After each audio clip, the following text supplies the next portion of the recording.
Yo, what's the deal? What's the deal? It's your boy, who is Hendo. And we back talking sports.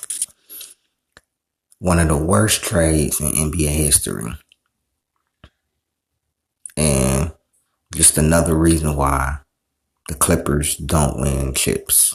I'm sorry to my boy BJ, but this is ridiculous. So, I don't think I was on YouTube yet when this trade happened. But I said that this was a terrible trade. I said they gave up too much for Paul George, who was not a number one. And I said Shai Gilgeous has the opportunity to be a number one. You don't know what he could become. So when they gave up four first round picks, and you know what I'm saying, a lottery protected pick and two pick swaps, I said, bro, and Danilo got two players and seven picks was wild. And I said, this gonna end up back to bite them, bro. I didn't think Shai would be this good this fast. I thought Shai could be an all-star. I thought he could be a great player in the league. He blew me away. He's literally a top 3 player right now. There's not more than 2 or 3 players you can have over Shai right now, bro. After the last couple seasons, and it ain't just been his last season. This last season, they were actually winning. He actually been doing this the last 2 seasons, averaging 35 and 6 on crazy efficiency and great defense. He's better than Paul George. He's been better than Paul George the last 2-3 years, honestly. And it's only going up from here. Paul George not never winning no championship because he don't show up in the playoffs enough. He show up here and there. I always give him credit for being there more than Kawhi. It's really Kawhi's fault why they could never get anything done. Yeah, Paul George got injured and everything, but Kawhi can never stay healthy. But I told them from the beginning this wasn't a good trade. Now, if you say 3 or 4 picks for him, maybe, you know what I'm saying, and if they would have kept SGA, maybe SGA could have ran the point. Think about if they had SGA and Kawhi. And they could have got Paul George. That could have been their big 3 right there. SGA at the point, Paul George at the 3.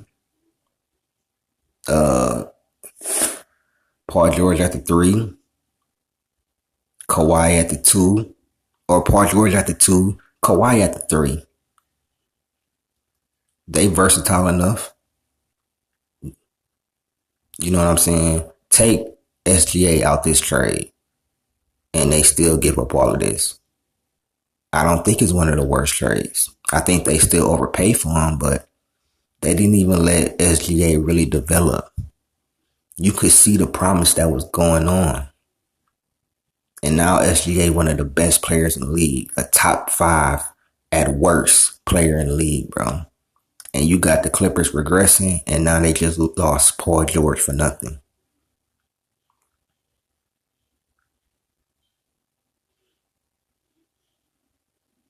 And now look at them. They're going into a new arena with a hurt-ass Kawhi Leonard, old-ass James Harden. Russ said, let me get the hell out of here.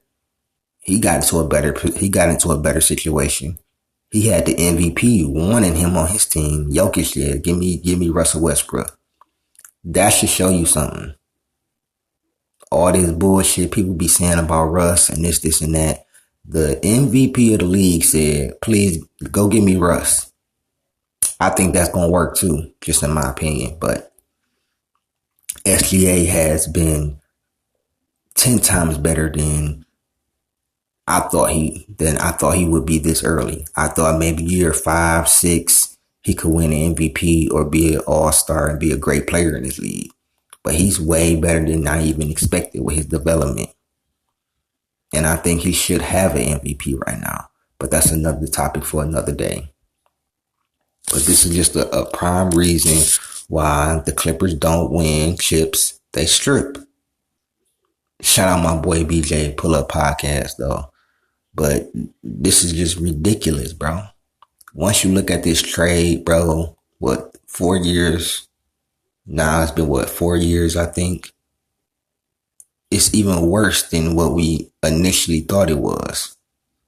Because SGA is so fucking good. SGA better than everybody on their team. Last year, he was better than everybody on their team. You know what I'm saying? OKC literally built their team off of these picks. Chet Holmgren, J-Dub, Cason Wallace. You know what I'm saying? They literally built their core off of these damn picks. And what do the Clippers get? Nothing. Because they don't even have Paul George no more. Because you wanted to pay Kawhi and not pay Paul George. And so he left. But I don't think he went in nothing with Sixers either. They ain't beating Boston. I don't think they beat New York. Personally, I don't think they beat New York or Boston. I think the Magic could give them a run for their money too. I don't believe in Embiid or Paul George in the playoffs, especially Embiid. I watched Embiid get walked down by Tatum. I watched Embiid. He did ball out last year, but he was hurt. He either hurt or he choking. One of the two. It ain't no in between. And that's just what it is, which is why I don't have him over Tatum. Yes, I don't care nothing about him winning the MVP. MVPs don't really matter that much to me, bro. It's a man-made award. And just because you win the MVP don't mean you were the best player that year. That's how I look at it. Jokic won the MVP, but choked in the game 7. I don't care how y'all try to spin it. Oh, he had 34 and such. It don't matter. When you're the best player, you get most of the blame. It didn't matter if Kobe had 45. If they lost in the playoffs, he was taking the blame. Same thing for LeBron. If LeBron had 40 and 10 and they lost, we would be blaming LeBron. So I keep the same energy. But yeah, this is one of the worst trades I've ever seen, bro. Now that we look back at it, because the Clippers have nothing to show for it. Not a championship. You don't have the player you traded for. And the player you traded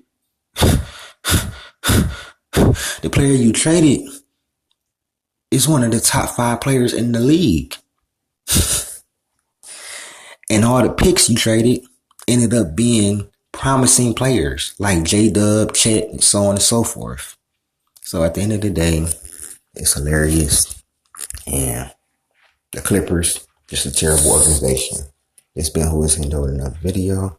I'm out, man. Peace.